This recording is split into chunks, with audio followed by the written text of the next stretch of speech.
Bienvenue dans La Tête aux Pieds, le podcast qui explore la relation entre le corps et l'esprit. Je m'appelle Adrien Mater, auteur du livre « Le yoga pour les hommes ». Je suis également formateur et enseignant en yoga et en pilates.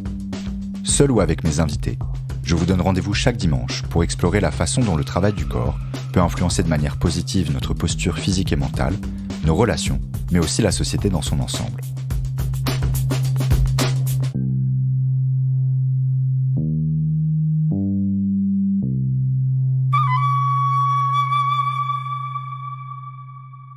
You do not fuck with the Peaky fucking Blinders.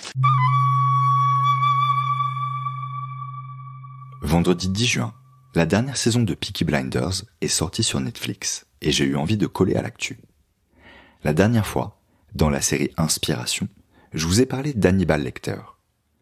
En entendant certains de vos retours, je me dis que je n'ai pas été très clair. Pourquoi je parle d'œuvres de fiction dans La Tête aux Pieds ? Parce que, comme l'indique le titre, on parle des choses du corps, mais aussi de celles de l'esprit, qui est le royaume de la réflexion, mais surtout celui de l'imaginaire. Depuis un moment, quand on me raconte une histoire, qu'il s'agisse d'un livre ou d'un film, j'essaie de l'aborder sous l'angle du corps, mais aussi du genre. Et pour ça, Peaky Blinders nous offre pas mal de matière. Cette série a bien d'autres qualités. Un cadre historique passionnant, des personnages et des dialogues excellents, une photo incroyable, et des costumes qui me donnent envie de refaire ma garde-robe chaque fois que je regarde un épisode. Si vous ne connaissez pas, je plante rapidement le décor. La série se déroule en Angleterre, à Birmingham, après la Première Guerre mondiale. Elle raconte l'ascension d'un gang de gitans, la famille Shelby, dirigée par le machiavélique et charismatique Thomas Shelby. À travers les 5 premières saisons, Thomas doit composer avec l'IRA, les indépendantistes irlandais, les mafias juives et italiennes, les communistes, la police, mais aussi des groupes secrets au sein du gouvernement, et les fascistes, dont l'influence grandit dans cette période d'entre-deux-guerres. Thomas et sa famille triomphent, s'enrichissent et progressent dans l'échelle sociale. À force de magouilles, Tommy obtient un Order of the British Empire, une sorte de titre honorifique. Il devient capitaine d'industrie et se fait élire député. Pas mal pour un truand manouche venu des rues crasseuses et grises de Birmingham. On pourrait en conclure que le crime paye, mais il coûte aussi beaucoup. Ce que j'aime dans cette série, c'est la complexité avec laquelle sont dépeints les hommes. Ils sont brutaux et fragiles, calculateurs ou franchement débiles, mais aussi sensibles et touchants. Les héros ne sont pas des gentils, loin de là. Ça rend leur portrait plus intéressant, et ça fait que lorsque les méchants arrivent, puisqu'il en faut bien, ils font vraiment froid dans le dos, en particulier la section D, une sorte de gouvernement secret, ou les fascistes, menés par Oswald Mosley. L'un des thèmes qui traverse la série est le trauma, en particulier celui lié à la guerre. La plupart des personnages ont combattu dans les tranchées en France, dans ce qu'on appelait des Pals Battalions, les bataillons de copains, qui permettaient aux hommes d'une même famille ou d'un même quartier de ne pas être séparés lorsqu'ils intégraient l'armée. Aucun personnage n'est revenu indemne. Certains sont détruits physiquement, d'autres mentalement. Même ceux qui ne laissent rien paraître sont affectés, Tommy en premier lieu. La nuit, lorsqu'il se retrouve seul, il entend les coups de pioche résonner, souvenir des tunnels que lui et ses hommes creusaient pour prendre l'ennemi par surprise. Plus tard dans la série, alors qu'il n'a plus personne à combattre et plus d'affaires à mener, son entourage le convainc de se mettre un peu au vert. Assis, seul sur un tabouret de pêche au bord d'un étang paisible, il se jette soudain à terre pour échapper aux obus qui fusent dans son esprit. Tous sont brisés donc. D'ailleurs, il est intéressant de noter que Tommy n'est pas le fils aîné de la famille. Arthur, son grand frère, a été écarté de la direction des affaires parce qu'il n'est, disons, pas tout à fait net. C'est un euphémisme, car Arthur est une boule de violence qui explose régulièrement. C'est parfois utile quand on fait partie d'une organisation criminelle, mais sinon, en dehors de ça, c'est un peu compliqué. Alors, Arthur s'essaie à la boxe pour évacuer sa colère, mais il finit par tuer un gamin à coups de poing, sans trop pouvoir expliquer pourquoi. Du coup, il se met à la coke, ce qui, comme on peut le deviner, n'arrange pas vraiment ses affaires. Car les hommes parlent peu de leur terreur. À l'époque, Freud pose seulement les bases de son travail. Alors ils fument et ils boivent. Ils boivent, ils boivent, ils boivent. La consommation de drogue et d'alcool, la violence semblent être les seuls exutoires possibles.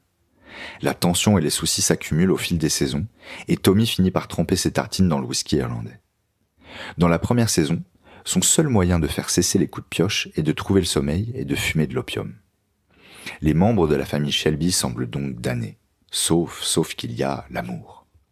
Jusque-là, j'ai surtout parlé des hommes, mais Peaky Blinders repose aussi sur des personnages féminins forts, comme Tante Polly, qui est la seule à pouvoir vraiment tenir tête à Tommy dans la direction des affaires. Ada est la sœur de Tommy et d'Arthur. Son engagement politique et sa détermination apportent à ses frères, sinon un peu de conscience, au moins de l'habileté et des connexions. Et puis, il y a Grace, dont Tommy tombe amoureux, malgré le fait qu'elle ait été envoyée par la police pour les espionner.